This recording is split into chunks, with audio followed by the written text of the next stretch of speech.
Hello guys, so pauwi na ako ngayon guys at 3:26 na ng hapon.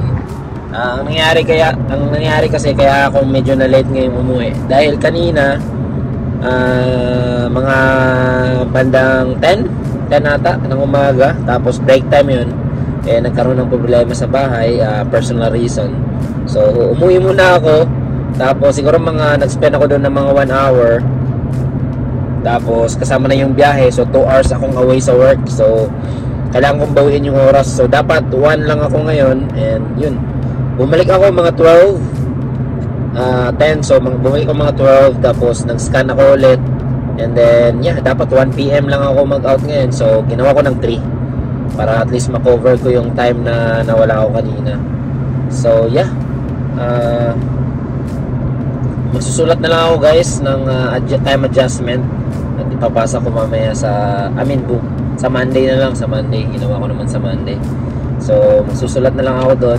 And yeah, update ko na lang kayo later guys kung ano mangyayari. Sana may gawin tayo mamaya. At plano kong gagawin yung sasakyan ko. Gagawin ko yung ano tawag dito, yung mismong mag-change oil ako, pero kailangan gawin yung rocker cover gasket. Nabili ko na yung parts, nasa bahay na, so wala nang problema. Magpapahinga lang siguro tayo pagdating ng bahay. 3:28 na guys, so let's see kung ano mangyayari. Sana hindi tayo abutan ng dilim, dahil kapag madilim na, sobrang nakakatamad gumalaw, dahil 5 pa lang ngayon guys, 5:30, madilim na, sunset na. So gawin na natin ngayon, pahinga lang tayo siguro mga 10 to 20 minutes, pahinga tayo sa bahay, and gawin natin yung sasakyan. Hopefully magawa ko, hindi ako abutin ng katamaran. So yeah, gawin natin to guys. Kaya munggo gulay, munggo. Kaya pag agad tayo eating, mas matukan ka na.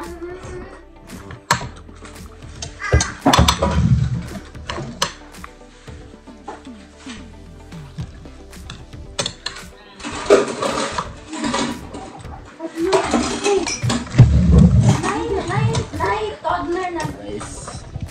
So dito na.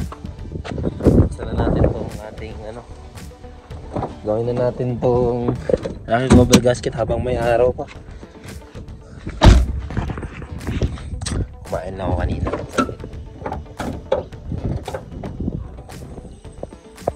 Yun. Kailangan talaga, gusto kong pagandahin kasi itong Camry. Kasi maganda siya guys eh. Gusto ko siyang pagandahin.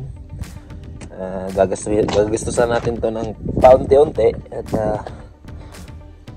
hindi naman kailangan pabigla eh. So please lang, one at a time lang, one project at a time. So pag nagastuhan na natin yan, pwede nating pagandahin to, pinturahan natin tong kanyang mga engine, tapos pagandahin natin, tanggalin natin lahat ng mga leaking, mga sira. Dandahanin natin pagandahin. Pati mga gulong pagandahin din natin yan guys. Temporary lang. Tapos yung pintura nito, kasi marami ng mga touch up kagaya nito, pagagandahin natin to guys.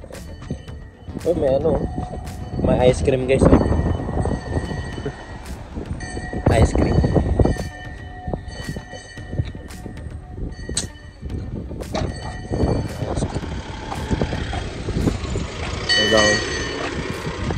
Ice cream.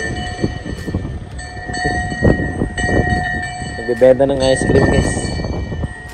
Marami ding bumibili. Matagal na yan dito eh.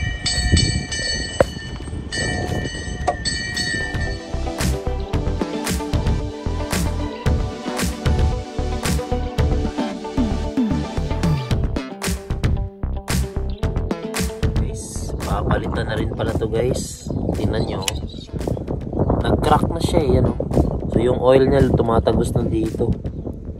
May crack na siya. So sobrang tagal na rin ito guys eh. Matigas na siya eh, oh. Hindi ko na siya wala nang pressure. Dito okay pa. Napipisil ko pa dito, hindi ko na napipisil. Dahil sa sobrang tagal na dito guys. Mainit kasi ito guys eh.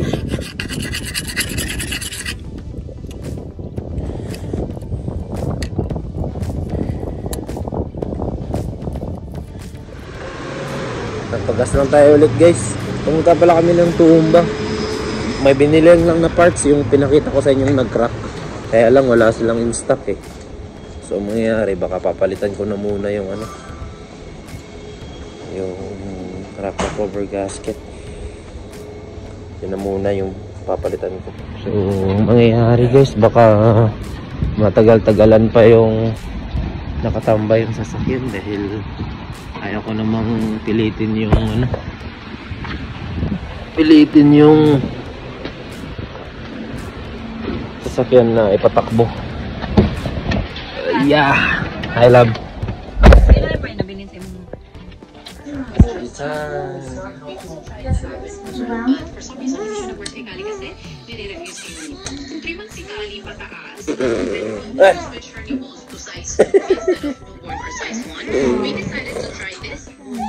Dudus.